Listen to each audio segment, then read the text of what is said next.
Bom dia, pessoal. Bem-vindos, bem-vindas a mais um seminário do estúdio. Hoje a gente vai seguir tratando o tema dos diagnósticos em psicanálise na infância e adolescência. É, Quem vai continuar mediando o seminário hoje são duas pessoas que são membros do estúdio, né? Ana Silvia Lang e Rita Vasconcelos. Ana Silva é psicóloga e psicanalista, membro da Associação Psicanalítica de Porto Alegre, a APOA, é mestre em educação na Universidade Federal do Rio Grande do Sul, a URGS, e é especialista em problemas do desenvolvimento na infância e adolescência pelo Centro Lídia Coriá. E Rita Vasconcelos é também psicóloga e psicanalista, doutora em Linguística pela Universidade Federal de Alagoas, especialista em Psicopedagogia Clínica, em Psicopedagogia Institucional pela Fundação Educacional Monsenhor Messias. Vou passar a palavra para elas, então, agora. Bom dia, bom dia a Bom dia. todos. Deixa eu ver, por enquanto eu vou olhar todo mundo. Bom dia a todos e todas. É um prazer estar aqui novamente para a gente falar desse assunto tão importante, né, nos dias de hoje, que é a questão da infância, né, e os diagnósticos da infância. Eu vou dar uma retomada um pouquinho do que a gente já falou na última vez, para fazer um gancho para dar uma continuidade, né? A gente estava falando muito da questão assim da epidemia dos diagnósticos, o aumento de casos de diagnósticos na infância e tentando visualizar os motivos disso, né? Então, são motivos multifatoriais, isso a gente já falou também, são muitas questões, mas eu acho que um ponto importante a ser retomado, que, que me foi perguntado, inclusive, durante esse período, né, é a diferença de TEA e autismo. Então, não é a mesma coisa, e dentro desse contexto histórico, talvez seja interessante a gente entender é, um pouco essa confusão que acontece até nos dias de hoje, né? Porque o termo autismo ele popularizou, né? Tá muito comum, né, as pessoas receberem esse diagnóstico. E, na realidade, muitos casos não são autismos clássicos, autismo no sentido que a gente tinha o diagnóstico antigamente. São TEAs, transtorno do espectro autista. Espectro autista abre, é um guarda-chuva que abre assim para vários transtornos diferentes e possibilita então que vários quadros que antigamente a gente classificava e eram inseridos em outros diagnósticos se encaixem no diagnóstico de TEA. O Manual de Diagnósticos e Estatística de Transtornos Mentais, o DSM, né? Em 1980, para vocês terem uma ideia, ele classificava os distúrbios globais de desenvolvimento e lá tinham vários diagnósticos diferentes, inclusive o autismo era um diagnóstico, psicose infantil, né, hiperatividade, vários diagnósticos. Em 1987, o diagnóstico de autismo foi inserido como distúrbio invasivo do desenvolvimento. Invasivo quer dizer o quê? Que ele é mais profundo, é uma forma mais profunda, né? E isso possibilitou também um encaminhamento mais direcionado para um trabalho mais educativo, né? Mais com métodos comportamentais, trabalhando mais com a questão do comportamento.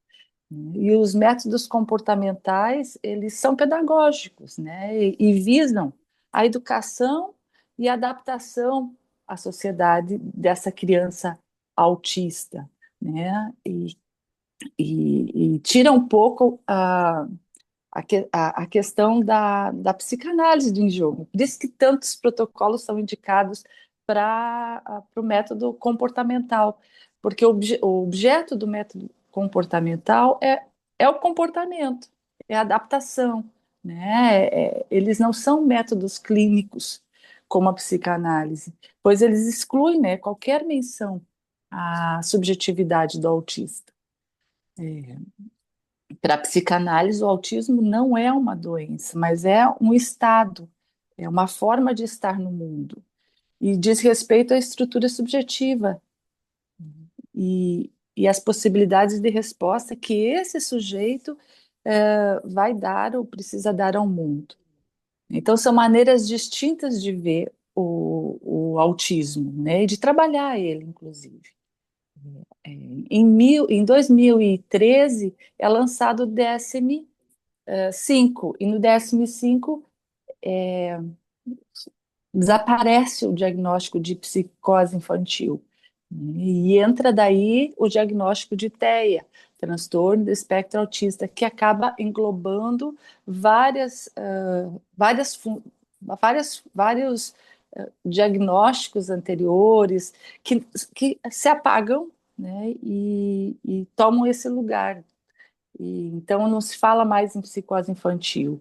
Isso, para nós, na clínica, é um retrocesso, né? Porque a gente trabalhar com um autista e com uma criança que está num processo de psicose infantil é muito diferente, né? São perfis muito diferentes.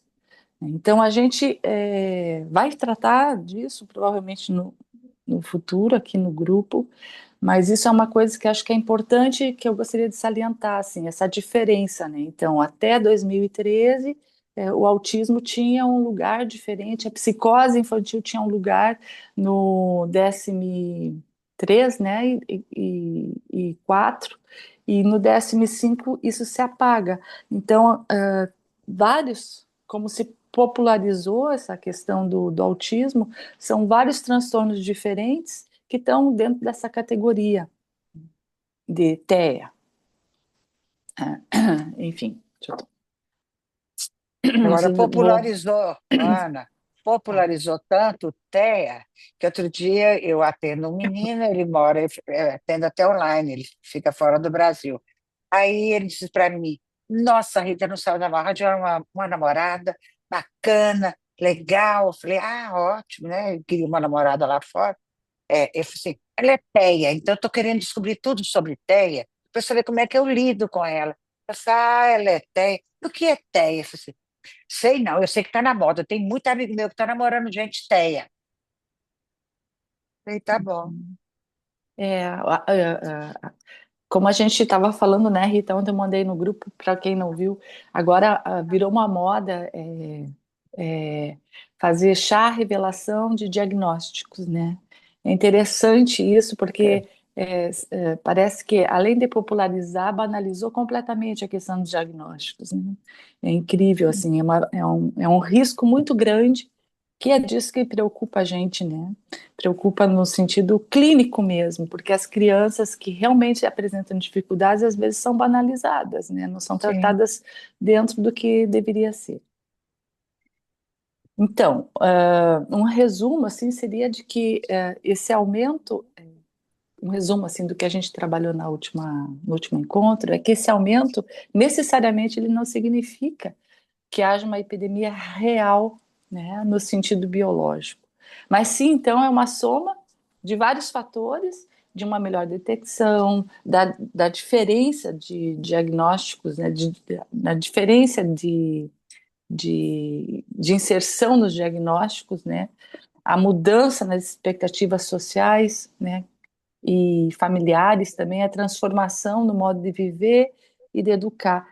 As famílias, a função da escola, muita coisa tem mudado e a gente está aprendendo a lidar com essas mudanças, o uso das telas, né? Então, se vocês prestarem atenção, 2014 foi ontem, né? 2013, 2014 foi a tradução do DSM-5 para o português. A gente ainda está aprendendo a lidar com os efeitos dessa alteração, né, nos diagnósticos. E o cuidado que a gente tem nos riscos, né, de que diagnósticos apressados, né, e causem uma medicalização desnecessária para as crianças, que precisam antes ser discutidos para evitar que essas diferenças individuais sejam tratadas apenas como doença. É, os sintomas para a psicanálise, eles não funcionam como um signo, mas sim como um significante. Isso é importante, quer dizer. é singular. Cada pessoa, ela está dentro de uma história, de uma situação de vida, de um contexto. Então, a gente não se preocupa com o sintoma ah, é, isolado, a gente não faz um diagnóstico médico, né? Como a gente falava na última sessão, na última, desculpe, no último encontro, Oxe, é, a verdadeira sessão. foi, né? É, é, no último encontro, o risco de diagnosticar rápido provocar vários efeitos nessa família, na estrutura familiar, na criança. E a gente tem que cuidar com essa. Por quê? Porque entre uma das coisas muito importantes na infância é que ela ainda é um, uma pessoa, um sujeito em construção, ainda não está pronto, não está definido. A estrutura de funcionamento dela ainda não fechou, né, que vai fechar só no final da adolescência. Então, a gente ainda tem muitos recursos para trabalhar. A criança pode chegar com vários traços dentro inseridos dentro de um diagnóstico, né? Mas necessariamente ela não fechou esse diagnóstico. A gente pode trabalhar isso para transformar, para mudar isso. Então, a perspectiva psicanalítica, é, ela sempre está ela sempre visa, sempre se preocupa muito com essa transformação que existe na sociedade, né? E, e dentro disso, é, como a sociedade está lidando hoje com a infância, com as diferenças e com o mal-estar. Então, a gente precisa ver e ampliar não só a questão clínica, mas como que está isso no contexto sociocultural e político. Então, eu vou elencar 4 pontos que eu acho que são importantes da gente levar em consideração quando a gente trabalha essa questão do diagnóstico, né? O primeiro é que há uma mudança no lugar da criança na cultura. A criança atual, ela deixou de ser vista apenas como um vir a ser e passou a ocupar um lugar central nas expectativas familiares, né? Não há mais tempo a perder. A criança tem que aprender o máximo que puder em menos tempo possível. Ela é colocada em várias atividades, né? E muitas vezes para dar conta de um futuro que ainda não veio, né? Então, aquela ideia de que a criança tem que ser livre para brincar, ela está em desuso. Essa centralidade vem acompanhada de uma forte pressão para corresponder aos ideais de desempenho, socialização e desenvolvimento precoce. A gente percebe desde pequenininhas crianças dentro de um quadro de muita competição, né? Uma preocupação dos pais com o futuro, com o Enem, com o futuro profissional, né? Se deixando de viver, né, o momento da infância, né?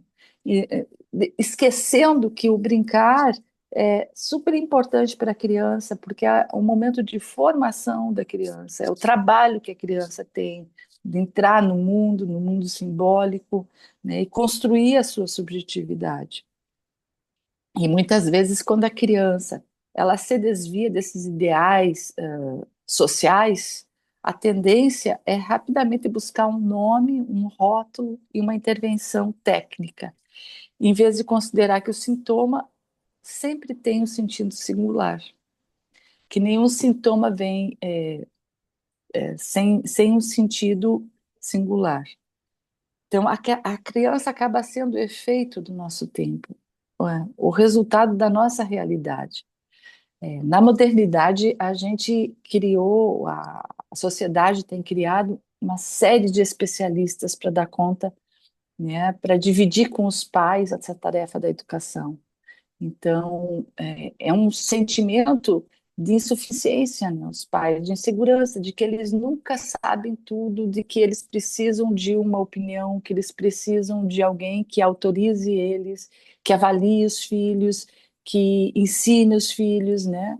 E é uma questão que pode expor muito as crianças a atividades profissionais que acabam tamponando à própria infância, né? Para dar conta, assim, de um narcisismo familiar ou social, né? Bom, o outro ponto seria, o segundo ponto seria a medicalização do mal-estar. A psicanálise se preocupa muito com a pressa de substituir a escuta por protocolos de diagnósticos prontos, né, onde não se escuta a criança, né, se fazem testes ou se segue um protocolo para se avaliar, né, o sintoma da criança. Para o psicanalista, o sintoma não é apenas um erro ou um problema, um déficit, mas sim uma forma do sujeito responder ao seu contexto, de se posicionar no mundo. Quando se coloca um diagnóstico rápido, né, é, a- e se parte logo para uma questão farmacológica ou comportamental, se corre o risco de silenciar a verdade subjetiva da criança, né? Se corre o risco de não escutar a criança, tamponar, né, essa subjetividade. Um terceiro ponto seria o enfraquecimento das funções parentais e institucionais, né? Uma criança, ela não existe sozinha, né? Freud e Lacan já apontavam para que a constituição psíquica da criança depende muito das referências simbólicas claras, né? A função materna, a função paterna, a lei, a transmissão, a cultura. O mundo atual é marcado por mudanças rápidas e valores instáveis, muitas vezes fragilizando essas referências. Sem sustentação simbólica, os comportamentos de agitação, oposição ou isolamento podem se intensificar na infância. E, em vez de serem compreendidos, viram transtornos do discurso médico. E o quarto ponto é o risco de apagar a singularidade. A psicanálise insiste que cada criança é única e o mesmo sintoma pode ter significados diferentes para cada sujeito. Como eu dizia antes, para a psicanálise o sintoma não é um signo, mas é um significante. E o excesso de diagnósticos tende a encaixar crianças em categorias homogêneas, perdendo de vista o que cada gesto ou dificuldade expressa no seu contexto familiar e histórico. Quer dizer, o mesmo sintoma em crianças diferentes tem significados diferentes. E a gente não pode perder essa perspectiva. Rita? Eu acho assim, interessante esses 4 pontos, né, Ana? E acho também assim que a gente tem que ressaltar. A psicanálise, ela não nega os transtornos, absolutamente. Já não está em guerra falando que esses transtornos não existem. Os transtornos existem, a gente não está negando, né? A psicanálise não nega. Apenas ela critica o uso rígido e apressado dos rótulos. Né? Para a psicanálise, esse diagnóstico não é uma sentença, é um caminho, tem que ser caminhado, é um caminho a ser percorrido, e não um diagnóstico apressado, um rótulo apressado, que já dá logo o nome e resolve. Mas para a psicanálise, os transtornos não são negados, isso é muito importante que a gente ressalte. Né? Verdade, até porque nem os diagnósticos são negados, né? A gente não Uhum. nega os diagnósticos, a gente só não engessa eles como definitivos numa infância, né? Quanto mais Isso. tem a infância, mais complicado é de fazer um diagnóstico fechado, né, para uma criança, né, justamente por causa dessa flexibilização ainda subjetiva, né, neuroplasticidade que a criança ainda tem, né? E muitas vezes a gente percebe uma coisa assim que a gente já conversou também, acho que no último encontro, e que a gente escuta no consultório, assim, o quão efeito, às vezes, do tipo de vida que a criança leva, são esses efeitos, são esses sintomas.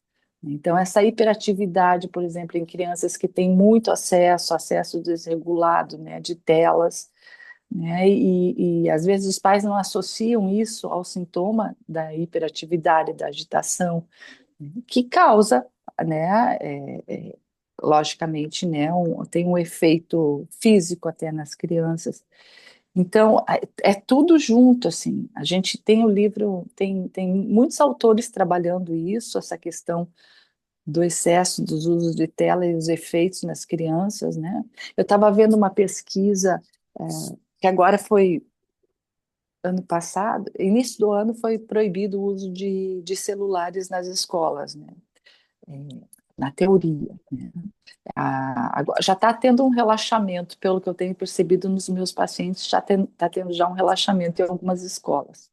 Mas já foi feita algumas avaliações. Aqui em Alagoas eu não sei dizer, não tem nenhuma pesquisa que eu reconheça, que eu conheça.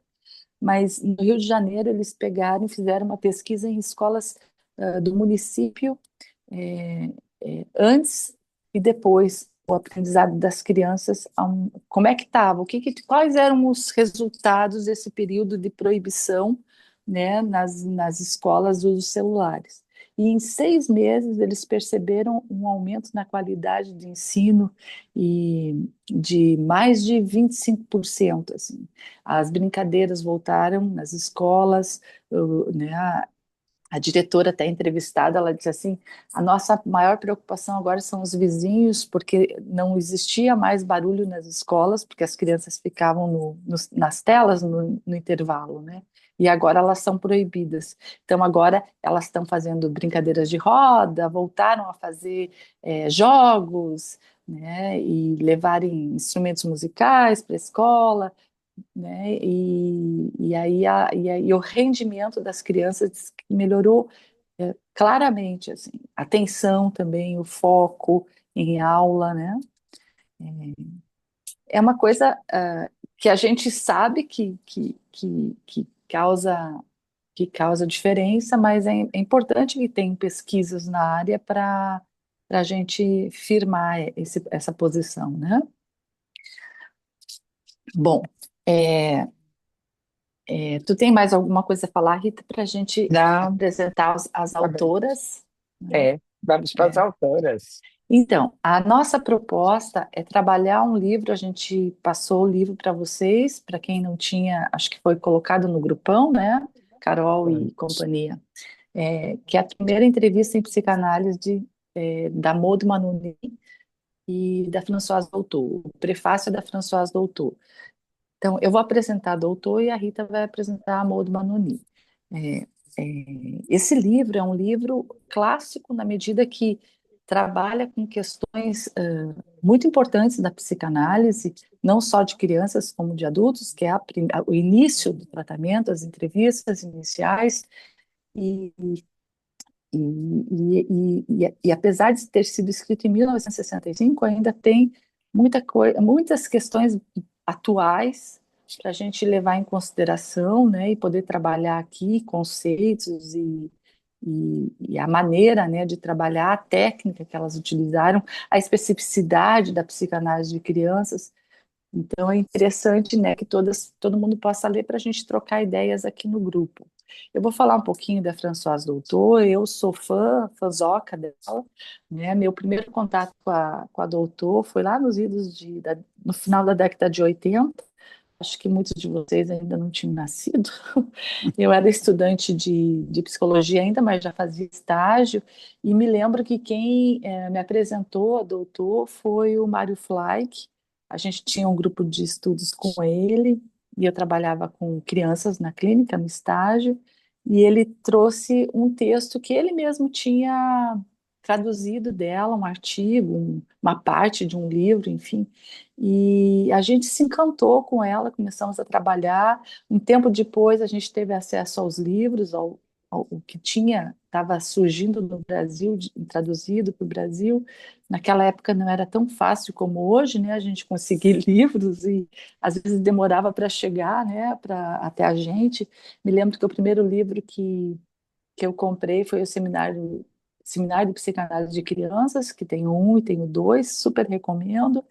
E aonde que foi um seminário que ela fez na década de 80, já no final da vida dela, e ela iniciou com um grupo de estudos onde ela discutia questões dos desenhos livres das crianças e discutia casos, e começou com 4, 5 pessoas, e em um ano ela já estava com 400 pessoas num auditório dando esse curso. Se vocês procurarem no YouTube, tem algumas imagens desses seminários, quando ela trazia ou discutia casos ou respondia perguntas. Então, o seminário, esse livro é um seminário falado, né? Que foi transcrito e virou livro. Mas ela tem uma vasta literatura, muitos foram feitos a partir de textos, de falas, não de textos, de falas dela, né? A Françoise Doutor, ela faz uma mudança, né, de paradigma na clínica com crianças, né? Françoise Doutor nasceu em 1908, na França, né, uma breve história dela. Ela se formou em medicina e, e, quando ela tinha 24 anos, ela iniciou uma análise por motivos pessoais, começou uma análise com o René Laforge, e se interessou muito por psicanálise, começou a estudar psicanálise. Tanto que o doutorado dela foi o primeiro livro que ela fez, foi Psicanálise e Pediatria. Eu tenho uma edição antiga dela aqui, mas é um livro que eu acho que vocês encontram em, e, e é um livro muito didático, assim, onde ela resgata a teoria freudiana para falar das crianças, né, os 5 ensaios, né, as fases das crianças, e traz já muita experiência clínica dela como pediatra e psicanalista. Ela iniciou atendendo como psicanálise de adultos, mas ela era pediatra, e no hospital ela atendia crianças. Então, ela fez uma atuação intensa com crianças e com suas famílias. A diferença é que ela trabalhava com a família, né? Até aquela época não se trabalhava a família, se trabalhava a criança, se pegava a criança como a demanda inicial, né? A queixa se tomava como pronta e se trabalhava a criança, né? É, ela se tornou uma pessoa pública, né? Porque no final da década de 70, ela foi convidada para fazer um programa, a partir do livro dela, ela foi convidada a fazer um programa para responder as perguntas das crianças. Olha que interessante, na rádio. E ela pediu autorização para a ordem da medicina lá, e eles disseram que ela não podia, tinha que ser anônimo. Então o nome dela ficou Doutora X. Ninguém sabia, Uhum. ou ela não podia dizer que era ela. Enfim, alguns amigos chegaram a ligar para ela para perguntar se era ela. Ela disse assim: "Do que tu está falando? Eu nem escuto rádio." Ela não podia assumir, né? Para ver a dificuldade que era naquela época, né? E muitos conterrâneos foram contra ela responder essas perguntas. E aí ela ficou um ano nesse programa, as crianças ligavam pedindo conselhos e ela conversava com elas. Elas tinham dificuldade e alguns médicos pediatras se colocaram muito, rejeitaram muito assim essa proposta, porque como é que ela estava dando voz às crianças em vez de escutar os adultos, né? Então ela sofreu sempre muitas represárias. Ela teve sempre muita dificuldade, né? Tem um livro dela, eu vou citando, se alguém se interessar, também eu posso indicar no grupo, mas é um livro para quem quer conhecer um pouquinho dela, que é Autorretrato de uma Psicanalista. Esse livro é muito interessante porque ele foi feito em cima de entrevistas. E foram entrevistas que foram feitas. Ela faleceu em 1988, foram feitas no primeiro semestre de 88, e ela faleceu em agosto. Então, assim, pouco tempo depois que foram realizadas as entrevistas, ela faleceu. E ela vai conversando, vão perguntando, fazendo perguntas para ela, é um amigo dela, que é psicanalista também, e aí, deixa eu ver o nome, Alain e Colette Manière, e eles vão perguntando para ela como é que ela se tornou psicanalista, como é que foi. Então é interessantíssimo assim o livro dela, porque ela conta detalhes assim dessa história dela, né? de como ela chegou a trabalhar com crianças, como é que foi a relação dela com Lacan. É muito interessante, assim, eu super indico para quem tem interesse em conhecer um pouco mais ela. E, e tá, depois eu vejo isso. Posso deixar depois. E aí mas tem um texto também que eu acho maravilhoso, que também é sobre ela. Esses textos todos eu li já há alguns anos, mas porque eu ia falar dela, até retomei aqui para ver as minhas anotações. É, que também são artigos sobre a doutor, que foi póstumo também, foi de 89, que é Seguindo os Passos da Françoise Doutor. E o primeiro artigo é uma entrevista também que ela fez, Elementos para uma História, uma conversa com a Rodinesco, conhecida nossa, né? A Rudinesco vai perguntando para ela também como é que ela começou a clínica com crianças. E aí ela conta uma coisa que ela costuma contar sempre nas entrevistas dela, que o que ela queria ser era a médica da educação, né? Que ela sonhava, quando ela era criança, ela dizia, perguntavam para ela o que que tu vai ser, ela dizia, eu quero ser médica da educação, que ela queria trabalhar com crianças. E aí ela foi ser pediatra, né? E da pediatria, a partir da análise dela, ela foi para a psicanálise clínica, né? E começou a trabalhar primeiro nos hospitais, ela trabalhava com as crianças e depois. Então, esse livro essa entrevista dela é bem interessante. Ó, ela diz aqui uma hora como é que foi a análise dela. Eu queria ser médica da educação, fiz uma psicanálise para mim bem antes de ser mulher ou mãe. Realmente, assim, ela conheceu o Boris, o marido dela, ela já tinha até já tinha até feito o livro Psicanálise e Pediatria em 39 e ela conheceu ele em 41. Tiveram 3 filhos, né? E ela sempre foi muito vanguardista, assim. É, Na própria família dela, lembrando um pouco a história dela, ela vinha de uma família muito tradicional e quando ela tinha 12 anos, ela tinha uma irmã de 18 e a irmã dela era a filha preferida da mãe, parecida com olhos azuis, né? E tinha o cabelo loiro, muito parecida com o pai, né? E essa filha morre, e essa mãe entrou num processo depressivo muito grande por causa disso. Então ficou ela conta toda essa história dela, ela conta no autorretrato, acho que é.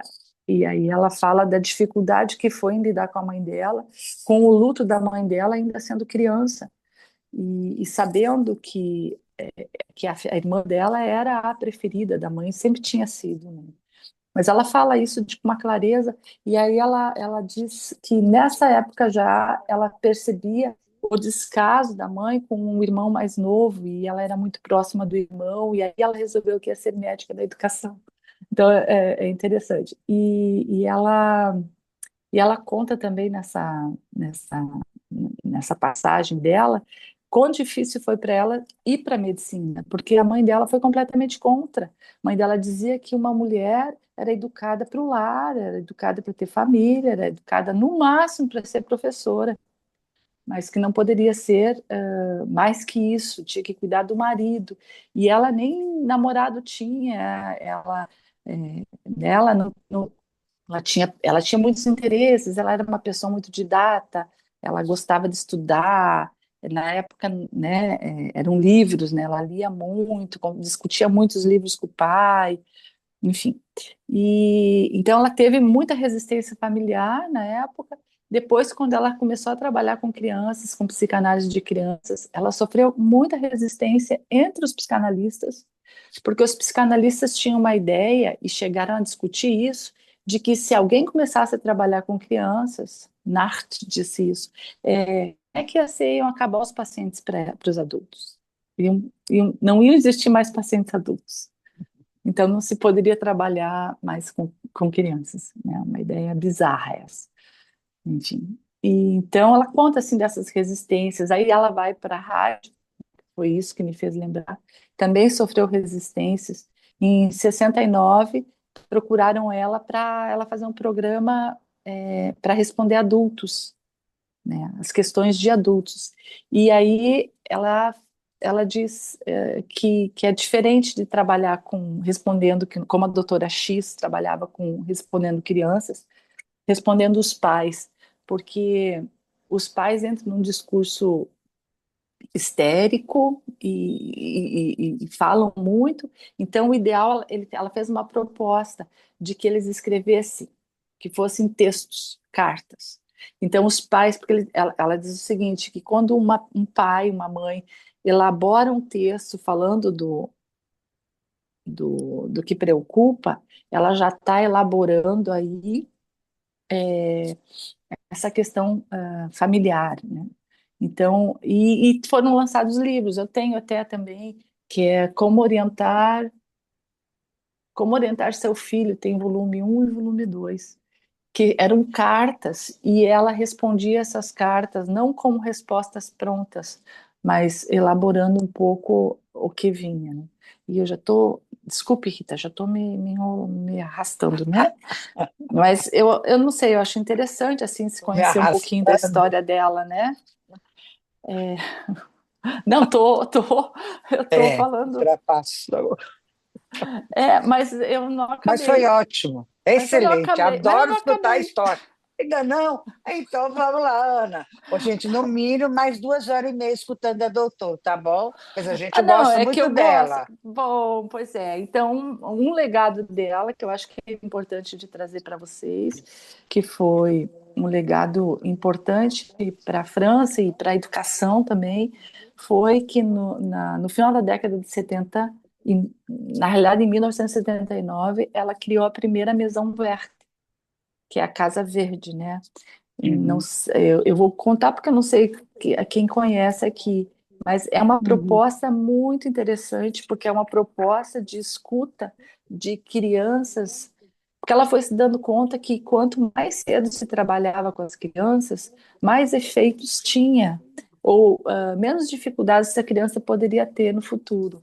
E aí ela criou, junto com a ajuda de outros profissionais,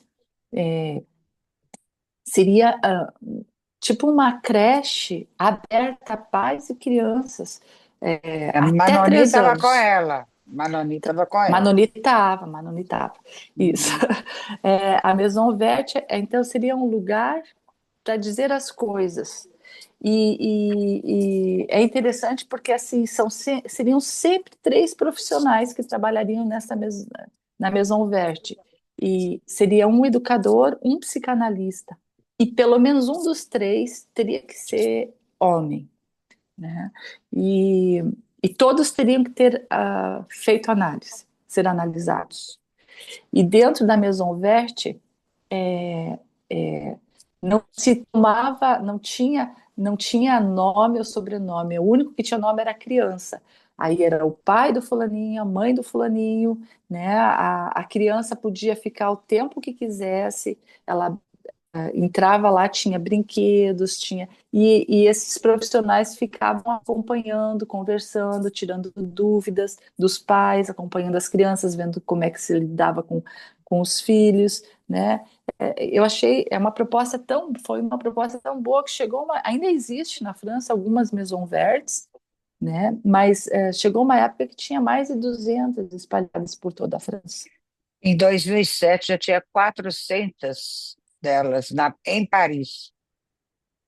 Mas toda a França, né, Toda a França, chegou, mas em né? Paris já tinha É, 400. pois é, tu sabe mais que eu aí, a quantidade. Uhum, Mas uhum. foram muitas, né? Tem algumas escolas que se espelham um pouco nessa proposta, né, do livre brincar da criança, né? E aí elas começaram a aceitar também gestantes. Então, de gestantes até 3 anos completos podiam ir na Maison Verte, que seria o intermediário entre a família e a escola, né, antes que a criança entrasse numa escola estruturada, né, e convencional. É, bom, deixa eu ver o que mais.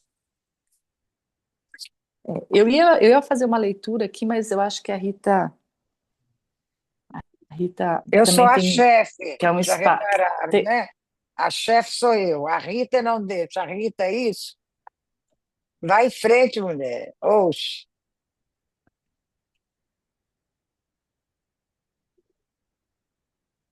Tá muda, Ana. Caiu o meu Zoom e entrou de novo. É, pronto. Rapidamente foi isso, Rita, mas teria mais coisas, conforme o interesse das pessoas, a gente pode falar mais, né? Hum. E, enfim, eu passo a palavra a ti, então, que vai apresentar a Maud Manoni. Maud Manoni Eu, foi... eu, eu pediria um espacinho aí para só uma nota de pé de página, né? Isso. Porque a gente está falando de duas autoras assim, que são importantíssimas, né? E elas têm toda uma transmissão, e essa transmissão ela chegou até nós não apenas através de livros, supervisões, mas de pessoas, né? Recentemente, a gente perdeu o Jacques Laberge, né? Que é um psicanalista canadense do Recife. Ele está assim na origem dos centros de estudos freudianos no Brasil, né? E o Jacques Laberge, do Recife, da intersecção psicanalítica, ele foi um psicanalista que ele se formou também junto com a François Doutor. Então, tanto nas supervisões dele como nas palestras dele, a gente sentia muito o efeito da Maud Manoni e da Tá François bom. Doutor, né? Porque é alguém que conviveu com elas e tem vamos dizer assim, um estilo de psicanálise diferente. Que eu lembro assim, na época que que a doutor faleceu, né? O Contardo Caligari, ele falou disso, ele falou dela, falou da morte dela e falou também do clima que se criou ao redor dela, de um estilo de psicanálise diferente. Então, o Contardo dizia assim que era a vovozinha da psicanálise, né? Assim, era um clima muito familiar, muito próximo, muito atento, e isso a gente sentia também no Laberge, né? Então, a própria linguagem do Laberge, a forma como ele falava de transferências cruzadas, de observar na família, ó, a posição que a criança se encontra, né? Digamos assim, em alguns casos, a criança é para a mãe não um filho, mas um irmão mais velho, ou é um representante de algum fantasma familiar passado. Então, Laber chamava muito a atenção nisso e indicava textos, ó, dá uma olhada na Doutor, que ela também fala disso e tal. Então, é uma transmissão que nos chega por escrito também, mas é uma transmissão que nos chega também por pessoas que conviveram com ela. E os efeitos continuam, né? E com relação a Manonique, agora, Maud Manonique, a Rita vai nos apresentar, a gente não, tem ainda, né, um convívio bastante próximo com a Tânia Quintiliano, né, que é uma psicanalista brasileira que está na França e que tem raízes aqui em Maceió, né? A Tânia foi aluna da Maud Manoni, fez supervisão com ela e ela falou muita coisa assim, que trouxe uma Manoni que não é a Manoni que a gente encontra nos livros, mas é a Manoni com quem ela conviveu, com quem ela se analisou. E que isso é importante, né? Essa transferência que se dá um estilo, né? Que se dá assim pela palavra, pelo convívio. Então, Rita, continue, por favor. Ah, sim. Pois é, realmente, assim, é muito importante saber, né, de pessoas que tiveram contato direto com essas autores que a gente está dizendo. E Maldo Manoni teve sim, né? Eu já vi coisas da Tânia Quintiliano também, falando, dando esse testemunho de como foi realmente o trabalho com ela, porque foi aluna dela. Bom, então vamos lá, um breve histórico da Malde Manoni. Ela nasceu na Bélgica em 1923 e depois ela morre em Paris em 1998, tão nova, 75 anos, não é? Ela nasceu lá e lá ela estudou, ela fez medicina pela Universidade de Bruxelas. E lá também ela descobriu, ainda na Bélgica, ela descobriu a psicanálise. E foi atrás do psicanalista Maurício de Gautier e fez análise com ele muitos anos.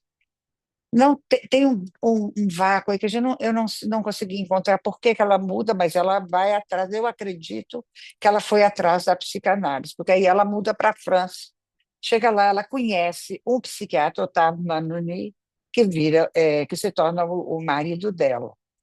E ela, muito inteligente, ela está lá e ela é interessada na psicanálise, fez psicanálise, o que que ela faz?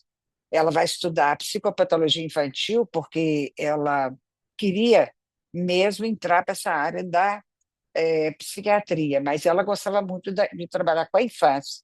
E aí ela vai atrás de quem? De François Doutor, e cola em François Doutor. Aonde uma está, a outra está atrás, as juntas, e elas vão trabalhando juntas, trabalhar no Hospital de Trossaux muitos anos. Ficaram trabalhando lá e fazendo esse trabalho de uma psicanálise diferenciada, que até incomodava muitos outros psicanalistas, incomodava os profissionais, porque era algo muito distinto, elas dando voz às crianças, porque não era bem assim, né? O trabalho feito anteriormente era os pais levam a criança ao médico, ao psicólogo, quem for, e dali já sai com um diagnóstico, provavelmente muitas vezes medicalizado, mas a criança não é ouvida.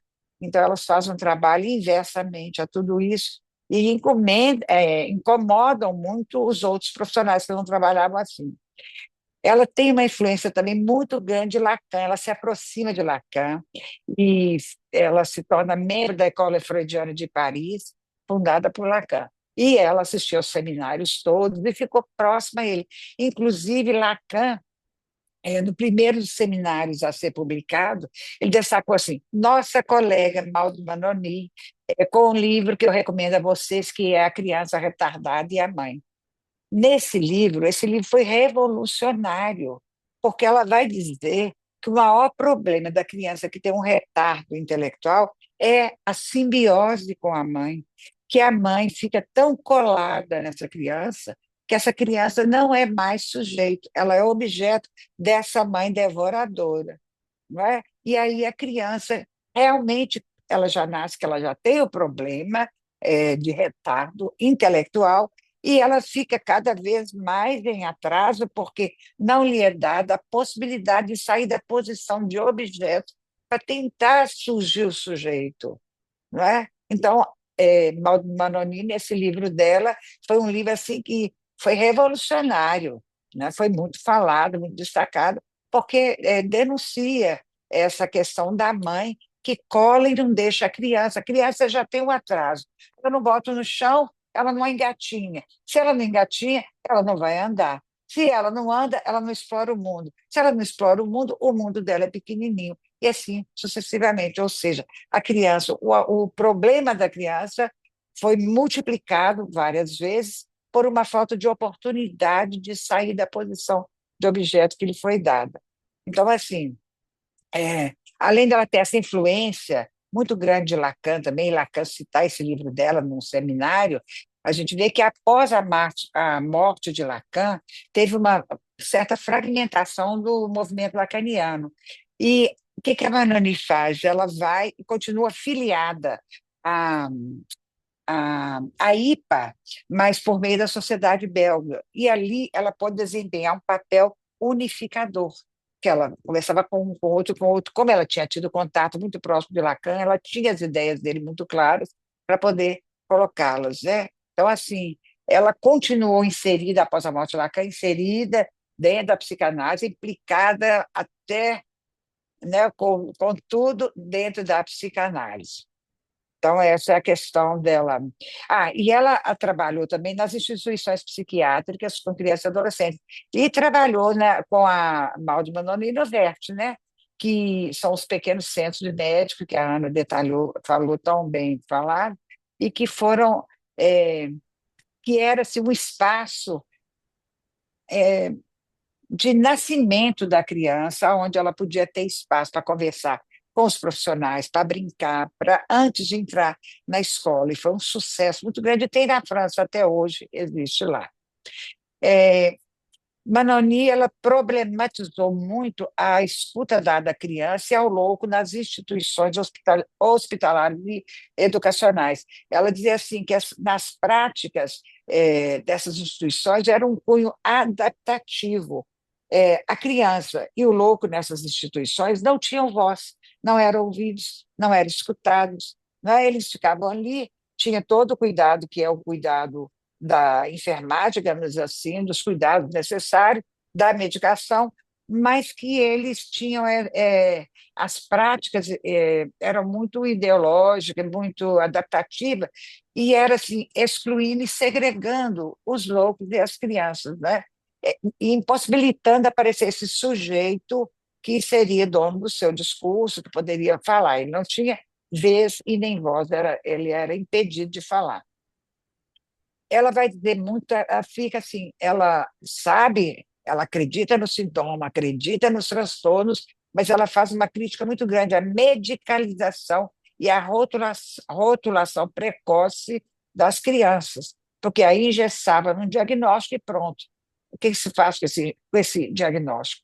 Né? Não tinha como trabalhar nisso. Ao passo que ela acreditava que o diagnóstico deveria ser um processo, algo que você vai trabalhando paulatinamente nele até você formar uma ideia do que possa ser, o que pode estar acontecendo e gerando o sofrimento da criança. Inclusive, as primeiras entrevistas dela duravam 1h30, 2, não tinha prazo, não. Primeiro ela conversava com os pais, escutava a história, depois ela entrava, a criança entrava e os pais juntos. Aí ela escutava a criança junto com os pais. Aquilo não tinha fim. Ela ia detalhadamente escutando, com paciência, tanto a criança quanto os pais. E ela perguntava para a criança as coisas. Os pais passavam na frente para responder, e ela pedia que ele aguardasse, que a criança saberia responder. E saberia. Né? Eduardo até colocou aí no nosso grupo hoje um traço que a doutor destaca, que tem no livro, é que a criança fala que tem. Como é que é, Eduardo? Diga aí para nós. Bom dia, pessoal. Ela Bom dia. fala. Deixa eu pegar o trecho certinho que eu mostrei aqui, para poder Ah, repetir, né? Mas a criança fala que tá com dor de cabeça. E aí ela fala assim: como é que. Mas quem é que diz isso? E aí a criança continua falando: tô com dor de cabeça. Aí ela pergunta: e onde é essa dor de cabeça? Aí ela aponta para a coxa, assim: aqui. Aí ela diz: é a cabeça de quem? É da minha mãe. a criança não tem nem noção aonde que é a cabeça, mas de tanto escutar que está com dor de cabeça, ela sente uma dor na perna e acha que a dor de cabeça pode ser dito, porque a dor dela não é dela, é a dor da mãe. Então, assim, na hora que a Manoni perguntava alguma coisa para a criança, as mães se atravessavam para responder, e ela pedia paciência, que ela queria escutar a criança. Então, assim, é uma clínica totalmente diferente daquela que existia até então, né? Uhum. É, ela via assim, o sintoma infantil é visto como qual é o espaço que a criança ocupa no laço familiar e institucional. Essa criança, qual é o papel dela ali? Qual é o desejo que se tem, o desejo paterno e materno em cima dessa criança? Qual é o lugar que ela ocupa na família, né? O que que ela tem que desempenhar ali? O que que é esperado dela? Né? Então, assim, ela ficava muito incomodada com essa questão da criança ficar ali à mercê, sem ter um local, sem ser um sujeito. Nas instituições que ela trabalhou, ela queria muito que fosse espaço vivo, espaço que ela pudesse escutar com calma, com tranquilidade, que não fosse de cunho adaptativo e ideológico, que exclui e segrega, não é? Ela criou, junto com a Françoise Doutor, aliás, a ideia foi de Françoise Doutor e ela foi junto, que ela colou no Doutor. Ela soube aonde que tinha uma fonte, que era uma fonte de uma sabedoria imensa. E ela acompanhava a Doutor em tudo que a Doutor fazia, ela estava junto com ela.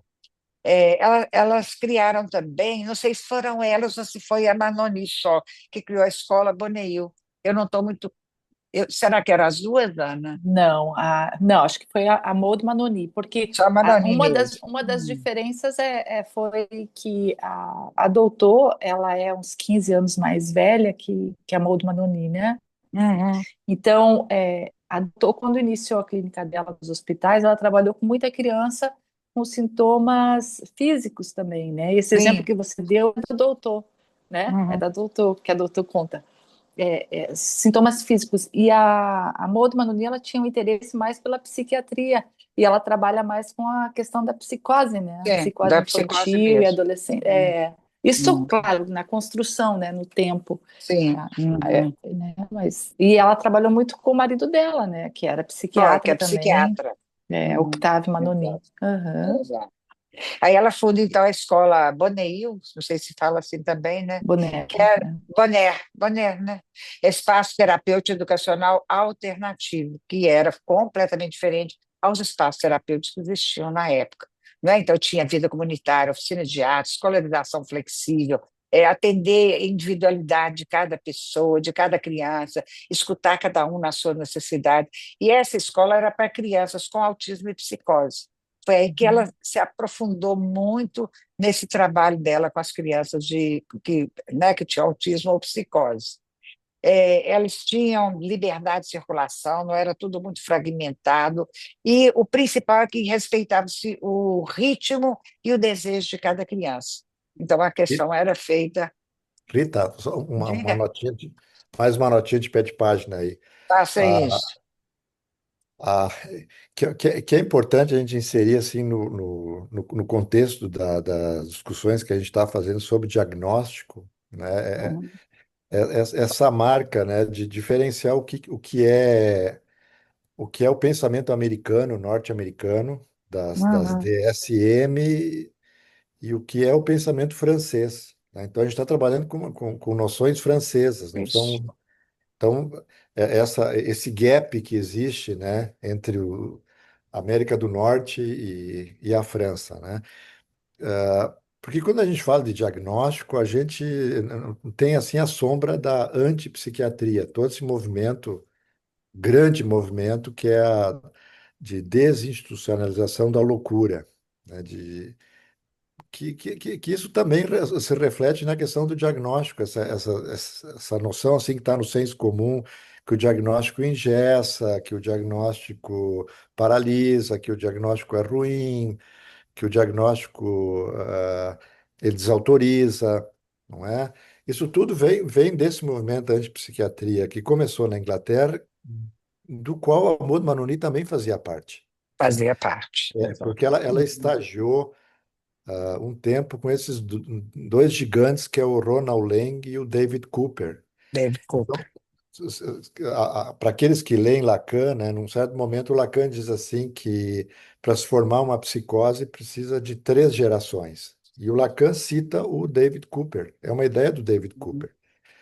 Então, para os franceses, assim, desde o início, os asilos, né, é uma passagem do Ministério da Educação para o Ministério da Saúde, né? Então, tem crianças que elas não podem, que elas não podem ser educadas junto com as outras crianças, no sentido Mas de ficou que mudo.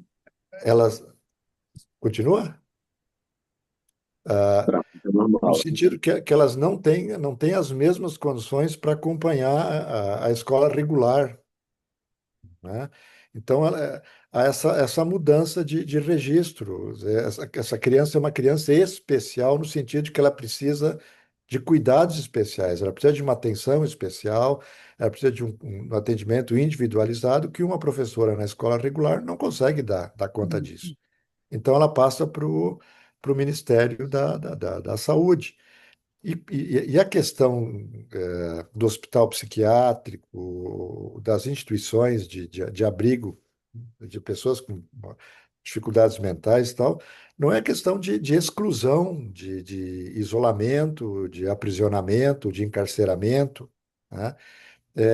É questão de asilar, de proteger. Ou seja, uma pessoa que não tem condições de conviver normalmente com os demais, ela precisa de atenção especial, né? Então, tem toda uma filosofia humanista por trás disso, que é diferente, muito diferente do livro História da Loucura, do Michel Foucault, né? Porque a história da loucura do Michel Foucault não teve o sucesso que a gente acha que poderia ter tido na França né? Não teve esse sucesso. Ele não ecoou na França, ele ecoou nos Estados Unidos. Uhum. Porque dentro da França, a compreensão que o Foucault tinha do encarceramento, do grande encarceramento, né, era distinto do que o francês comum tinha tido, né? E a gente tem autores que depois foram mostrar que a tese de Foucault na história da loucura, ela não se sustenta, porque os pressupostos que o Foucault tomou são falsos, né? Houve uma má leitura do Foucault, mas fez sucesso nos Estados Unidos, e isso abriu caminho para uma universalização das DSM, né? Um, dois, três, agora a gente Sim. está na cinco, que é o Manual de Diagnóstico e Estatística, que é um manual que foraclui o sujeito, né? O sujeito não entra em consideração, né? Porque ali são categorias diagnósticas. Então é importante destacar isso assim, porque tem todo um movimento na França de humanização do trato com crianças que têm, no caso a Manoni, retardo mental, a criança e o louco, né? A criança com problemas psíquicos e o louco, e manter essa filosofia francesa de um tratamento humanizado, né? E esse tratamento humanizado ele tem relação com a antipsiquiatria inglesa, né? Então, às vezes, Uhum. a gente está fazendo essas discussões, né? E a gente, às vezes, perde de vista o contexto isso que se insere. Porque o Brasil, Uhum. né? O movimento que a gente tem de desinstitucionalizar, o movimento de acabar com os manicômios e tal, ele tem uma outra referência que não é essa referência. Então é importante a gente trazer isso, porque a Manoni e a Doutor, elas vão falar de coisas que para nós podem ser novidades ou podem ser coisas diferentes, mas no contexto francês eram coisas razoavelmente óbvias, né? Essa coisa assim de alemã ou inglesa, né, da escola kleiniana ou da escola ana-freudiana, de tratar o sintoma como uma coisa da criança, elas vão reintroduzir essa dimensão de o sintoma não é um sintoma da criança, a criança é um sintoma dos pais, Meus pais. né? Então, por isso, esse cuidado com o contexto da criança, quer dizer, atender os pais, as entrevistas com os pais, as conversas com os pais, a visita à escola, a conversa com os professores, com as instituições nas quais a criança circula, Uhum. que para a gente parece uma coisa assim tão óbvia, mas para elas estão trabalhando num contexto que isso é evidente, é comum, né? Então, continua, Rita, por favor.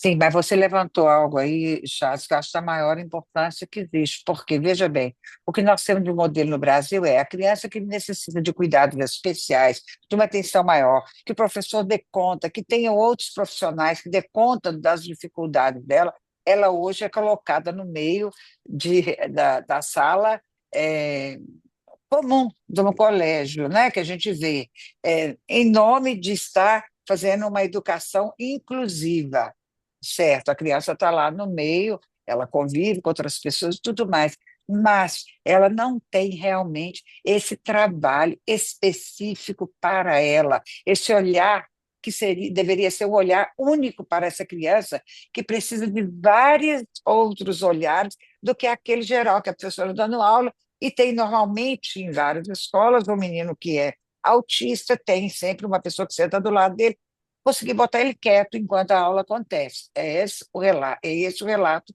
que a gente escuta muitas vezes. Então, assim, fica essa questão em aberto aí, que a gente não tem, né, uma resposta para essa questão. E realmente, assim, a gente vê que tinha, na França era bem melhor, bem mais próximo a esse pensar do que nos Estados Unidos e até outros lugares da Europa. Porém, a doutor com a Manoni, quando elas fizeram primeiro a Maison Verte, elas já fizeram uma coisa que foi revolucionária, que não existia lá, elas que criaram isso. E o jeito da Manoni trabalhar, de ficar com as primeiras entrevistas, com tanta demora, com tanta paciência, escutando os pais, a criança, e ali escutando, era uma coisa assim que era inovadora mesmo, assim, que era bastante promissora, inclusive, né? Ela achava assim que tinha que articular a psicanálise, a educação e política, que isso não podia estar visto de forma separada, né? Então, por isso mesmo, também ela incluía no tratamento a arte, a cultura, como parte desse trabalho a ser feito com as crianças que ela atendia. É, e ela defendia a singularidade de cada um, né? E brigava contra esse reducionismo diagnóstico, porque tem tais sintomas, pá, o rótulo é esse. Isso sempre ela ficou, é, ela não gostava dessa questão e ela combatia isso, né? Ela questiona muito o psicanalista, o próprio psicanalista e o seu lugar no tratamento, pontuando que quando ele se coloca numa posição que dificulta o alívio do sujeito, quando ele é que sabe das coisas, estaria agindo como as próprias instituições, calando aquele sujeito e afastando-se da ética da psicanálise. Ela Uhum. tinha essa preocupação. E ressaltava uma especificidade do atendimento da criança, onde o analista é confrontado com uma situação transferencial, que não engloba só uma transferência com a criança, mas também com os pais. E por isso aí a importância de escutar esses pais, não Às é? vezes, posso fazer um adendo? Claro, claro. É que caiu ali, eu perdi um pouco o que o Charles disse. Saiu do Zoom, achei que tinha saído para todo mundo. Hum.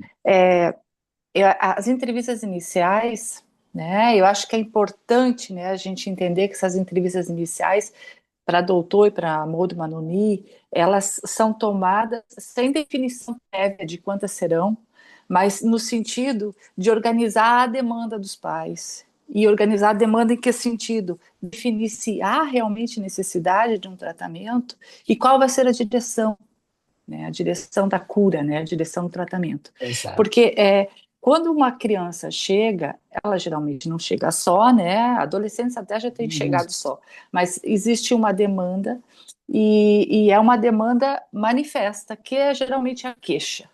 Mas a gente sabe que é só parte do processo a demanda manifesta. Tem toda uma demanda latente que vai surgindo durante essas entrevistas iniciais. Então, Verdade. definir se há necessidade ou não do tratamento, não só para quem, né, de quem é a demanda, para quem é a demanda e o que fazer com essa demanda? São três coisas que tem que definir, né? Porque às vezes a demanda é do pai, mas a criança não tem demanda nenhuma. Ou é da escola, ou é do médico, né?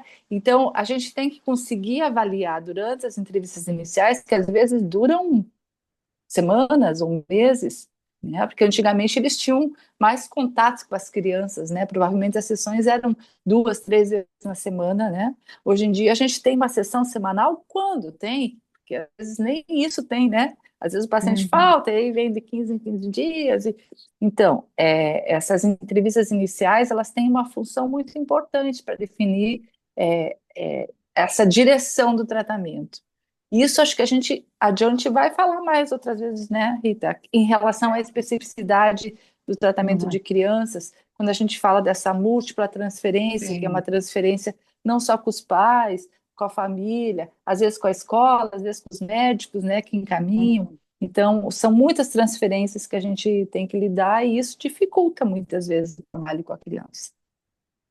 Exatamente, né? Bom, esse livro da Manoni, como diz a doutor, é um livro apaixonante. Ela fala assim no prefácio: o livro de Manoni é apaixonante. Então, realmente é um livro apaixonante porque ele descortina muitas coisas. O meu contato com a Manoni foi antes do da Ana, mais lá atrás, ainda dela e da doutor. Os livros vinham em francês, quando muito em espanhol, e a gente não sabia nem espanhol e nem francês, a gente estudava com o dicionário do lado, porque não tinha Google, não tinha tradutor, não tinha nada disso. Era o dicionário, o livro, ou textos que a gente recebia em outras línguas. Então, assim, esse contato que eu tive foi lá atrás, e como eu me apaixonei na época pelo trabalho zero. Sempre gostei de trabalhar com criança também, além de trabalhar com adultos, porque eu fiz um investimento muito grande no estudo dessas autoras lá atrás. Então, o livro é apaixonante e a nossa proposta é trabalhar um pouquinho nele. Ela vai falar de 30 casos né, de primeiras entrevistas que ela faz, ela é brilhante, porque numa primeira entrevista, mesmo que dura 3 horas, ela consegue fazer uma análise assim espetacular daquela situação, daquela dinâmica familiar da criança e consegue propor ou não o tratamento. Vocês vão ver que é bem interessante, mas são 30 casos. Claro que nós não vamos ler 30 casos aqui, porque ficaria muito cansativo, cada um que vai fazer a sua leitura. O que eu pensei foi assim, porque ela divide em setores os problemas que as crianças apresentam, e aí a nossa proposta ela fala de desordem escolar, as demandas, desordem escolar, dificuldades de conduta, né, que são as condutas antissociais, reações somáticas e psicose. Em cada um desses, a gente citar um ou dois casos e trabalhar nesses casos, que é o que a gente pretende fazer nos nossos próximos encontros. Agora que faltam ainda uns 15 minutos, eu gostaria de deixar aberto, né, Ana, para alguém que quer colocar, quer falar alguma coisa, a gente está aqui para escutar. Sim, Aberta a palavra. Bertíssima.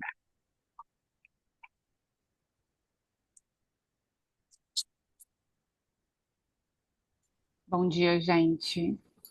Tudo bem? Obrigada pelo espaço aí.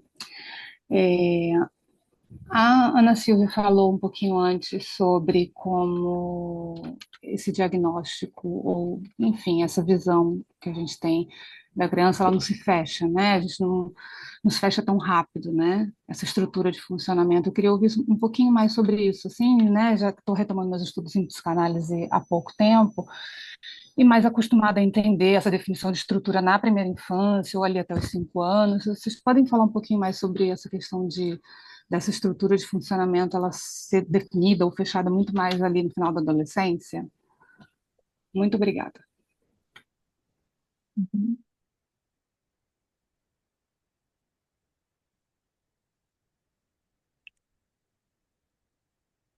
Pode responder a minha, ela perguntou para Mais, você, que mais, você disse. mais alguma para a gente falar junto? Não. Ah, é que eu não estou conseguindo. Essa coisa de não conseguir ver a pessoa. Uhum. Vou olhar para ti, Rita, para responder. Isso. Nem sei como é que eu vou responder isso. Bom, a criança ela passa por tempos de formação, né? E esses tempos de formação vão estruturando a subjetividade dela, né? Há todo um processo de neuroplasticidade. Eu não estou vendo ela, mas estou vendo você, Rita. De Tá bom, Tirar olha para esse mim. neuroplasticidade. mudo, porque talvez aí quando eu fale apareça, né? Não sei se agora você está. Não, Não aí, vi, não. Mas estou por aqui te olhando. tá certo, tá certo. Então, bom, enfim. Então, a criança, ela ainda não está, quando ela nasce, ela já tem uma pré-história, que é essa história familiar, né? E, quer dizer, ela é desejada, ela vem ao mundo, é um ser que inicia a constituição já antes mesmo de nascer, com o desejo dos pais, né? Entra no mundo simbólico. E no sentido de estrutura, é porque ainda existe uma série de, de passos que a criança tem que. Ai, Rita, estou me confundindo toda aqui. Tem que superar esses tempos de estruturação para conseguir definir a estrutura que ela vai pertencer, né? Então, a gente sabe que na psicanálise tem a neurose, a psicose, a perversão e o autismo. Tá? Então, até o final da adolescência, ainda está em formação esse desenvolvimento subjetivo.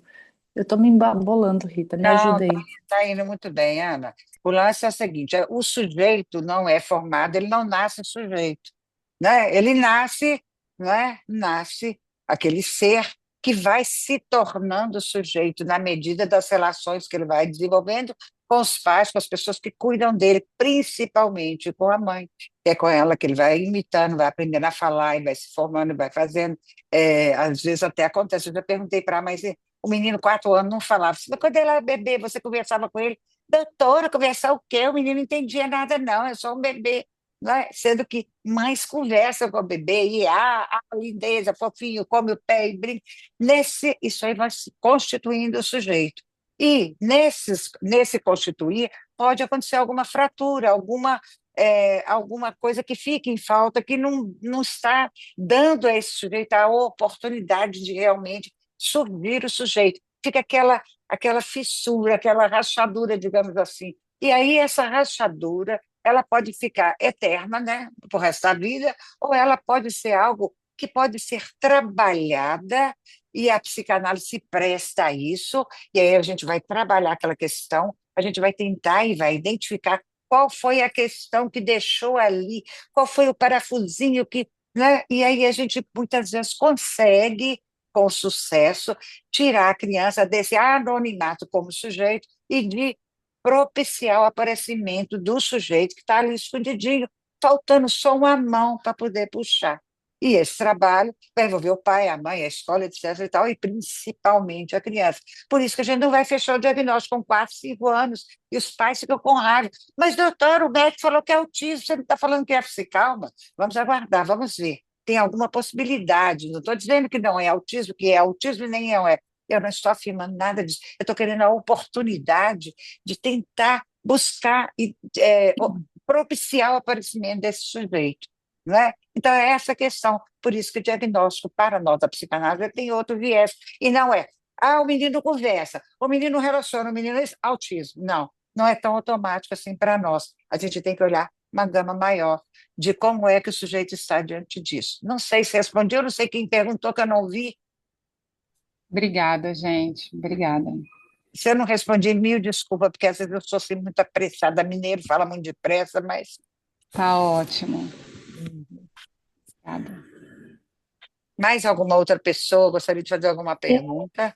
Eu só queria fazer um adendo, né, a isso que Rita e Ana falaram, que a gente fala, né, desse diagnóstico que é escrito a lápis, que não está ainda consolidado, mas a hipótese diagnóstica ela vem como uma direção ao tratamento, né? Então é preciso que tenha, né, uma hipótese a partir daquilo que vai sendo mostrado pelas entrevistas, pelas sessões com a criança, para que a gente possa direcionar esse tratamento e poder, né, Sim. como a Rita falou, resgatar um pouco e ajudar nesse sentido. Exatamente, a hipótese diagnóstica existe, a gente não nega, né, o diagnóstico, a gente não nega os transtornos, a gente só é cauteloso nessa condução nossa, só isso. A gente é cuidadoso com o sujeito, que é esse o papel do psicanalista. Não é? A gente tem compromisso com a escuta do sujeito. Mais alguém quer perguntar mais uma coisa?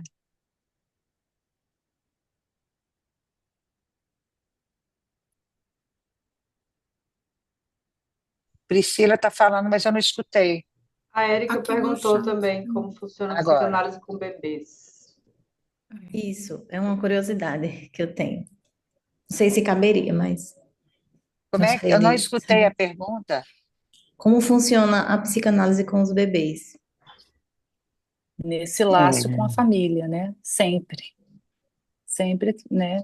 A filha da doutora trabalhava com bebês e com gestantes ainda. Lasny, que é uma psicanalista, também trabalha Lazer, com gestante e com, e com, bebês. e com bebês, que, assim, quando existe risco de autismo na família, por exemplo, uma família que já tem um filho autista e a mãe engravida novamente, eles fazem todo um trabalho com essa família e com essa mãe para justamente evitar que surja mais um caso de autismo na família, né? Então, tem já vários serviços. Uma autora que se você tem interesse em estudar a questão com os bebês é a Julieta Jerusalinski, né? Ela fez um mestrado, doutorado nessa área. O nome do livro dela, Carol, você que é A Criação da Criança, é o doutorado, e Uhum. Em Enquanto o português não Futuro Não vem. Vem é o mestrado, Melhor né? dela, é o melhor. Enquanto o futuro não vem, ela trabalha toda essa questão assim dos bebês. Ela trabalha então depende muito do caso, sabe? Priscila? Não, Érica, Érica. né? Érica, então. E a Lasnik também, né, Ana, que é muito boa. Mas assim como Nossa, funciona a psicanálise com bebês vai depender da demanda inicial, por exemplo, né? Porque se é uma criança que nasce com alguma questão, algum prejuízo neuronal, físico, alguma deficiência real, né? Aí já seria um tipo de trabalho. Agora, uma criança, por exemplo, eu tenho um pouco de experiência com bebês. é, eu tenho, por exemplo, vou dar um exemplo para você. Teve uma mãe, uma recém-parturiente que estava com muita dificuldade, ela estava já num processo de depressão pós-parto e foi encaminhada por uma colega do estúdio, né, para conversar comigo. O bebê tinha, salvo engano, 2 ou 3 meses, mas a queixa da mãe é que o bebê chorava muito, que ela não estava dando conta desse bebê, ela não sabia mais o que fazer, ela estava desesperada. É um momento muito delicado, né? Esse, assim, de a entrada uma criança na família. E eu me lembro que quando ela veio, eu recebi essa mãe com a criança já chegou chorando, a mãe desesperada com ela, e aí eu me lembro que eu pedi a permissão para pegar a criança, fui conversando com a criança, e a criança foi parando de chorar, e aí comecei a tirar um pouco o casaquinho dela, e fui conversando, o manhês, né, e olha só, né, a fulaninha, tá, né, veio me visitar, e a criança começou a olhar no meu olho, começou a rir, sabe?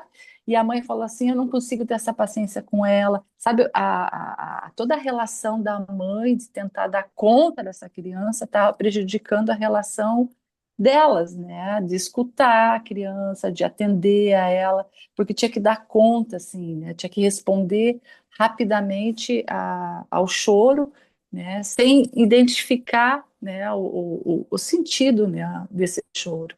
Então, esse processo pós-parto é um processo bem adaptativo, né, para os dois lados, tanto para a mãe como para a criança e para a família em si, né, não só a mãe, mas é a mãe, né, que tem essa relação mais direta nos primeiros meses. Então, independente da faixa etária, porque você fala em bebê, né, Érica, mas pode ser bebê o quê? Bebezão, 2, 3 anos, né? Já recebi crianças de 2 anos, por exemplo, que era isso, assim, a queixa de, ela não olha no meu olho, ela não escuta quando eu chamo. Então, a gente sempre, eu, né, pessoalmente, seguindo até né, as indicações da doutora, da Maud Manoni, eu sempre trabalho com os pais juntos, às vezes só com o pai, às vezes só com... No início, né, os dois geralmente juntos, mas com quem se a ver com a criança. Durante o período dessas entrevistas iniciais, geralmente entra... Agora eu estou trabalhando um menininho de 3 anos, no início ele veio com a mãe, e agora quem está entrando com ele é a babá, porque a, a mãe teve nenê agora também, e aí quem entra com ele, algumas sessões quem entrou foi a babá, e aí eu vejo como é que é essa babá lida com a criança, como é que é essa troca, a gente brinca junto, a gente convoca, né, a mãe ou a babá para brincar junto, né? Não sei se eu te respondi, mas é assim, é uma relação. A gente toma o mundo dessa criança para entender aí a singularidade de cada caso. uhum. Respondeu sim, agradecida. Então, minha gente, ficamos por aqui, ou mais alguém também gostaria de perguntar? Já não está fechando assim. E aí a gente vai, então, encontrar daqui a um mês, a gente encontra, é só acompanhar. Eu acho que vai dar dia Dia 20, 18, né? 18 de outubro. Outubro. É, Eu acho que é dia 18, né, é 18 Rita? e 25, eu estou, né, com aquela questão. Mas tudo bem. 18 ou 18, 25. A 18 ou gente 25, define, né? a gente define, tá?